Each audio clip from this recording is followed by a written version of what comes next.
What's up everybody, and welcome back to another video. I'm Purple Rose 65, and today I got 5 tips for the long game. Let's start it off with tip number 5.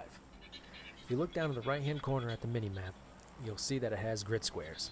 Each one of those is about 100 meters in distance. After you eject from the plane, point your camera straight up to the sky. By doing that, you'll be able to cover the full length of those squares. If you keep your camera pointed up the entire time, all the way up until your parachute comes out, you'll be able to cover 8 to 9 full squares. That's almost 1,000 meters away from the plane. It's a great thing to do to try and ensure that you don't land next to anyone and get killed as soon as you hit the ground. Another thing you can do is, instead of doing that when you first pop out of the plane, you can just pop your chute right away. You won't be able to cover as much distance and you'll fall rather slowly unless you point yourself downward. But it's also another thing to do because you can use your free look camera to look around, see if there's anybody around you who's doing the same thing, or look down below you to see where everyone's landing. From there you can make a decision to course correct yourself or just keep going in the same direction. Looks like that's our target right there. What's going on?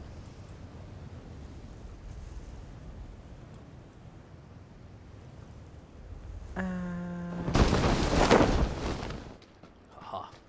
Great landing.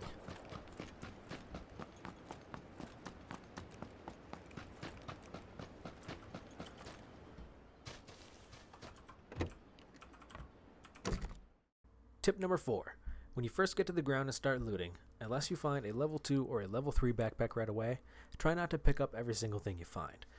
By doing that, you're just going to fill up your inventory real quick, and then when you find something you do want to pick up, you're just going to end up going to your inventory, swapping a bunch of things out, and it just becomes a real pain in the ass. So instead, try to stick to the primary ammunition type that you are using, a couple of weapon sights, and medkits and boosters.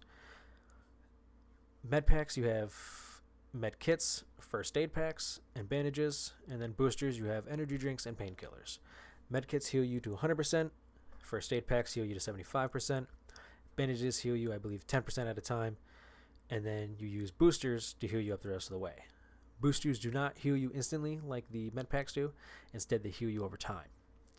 So, like I said, unless you find a level 2 or level 3 backpack right away, just try to stick to those few select things when you first start looting. Tip number 3. While you're looting, be sure to close all the doors behind you. By doing that, you'll ensure anyone who's trying to be sneaky or anyone coming up on the house to loot for themselves won't be able to get the drop on you. Because when they come up, they'll open the door, you'll hear it and either be able to set a trap for them or you can just bail out completely.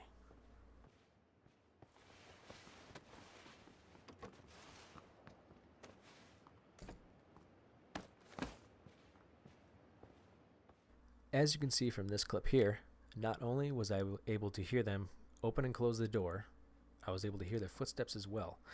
And because I was already set up in a nice room, I had the door closed behind me, I was able to lay down, stay patient, wait for them to come in, and secure the kill.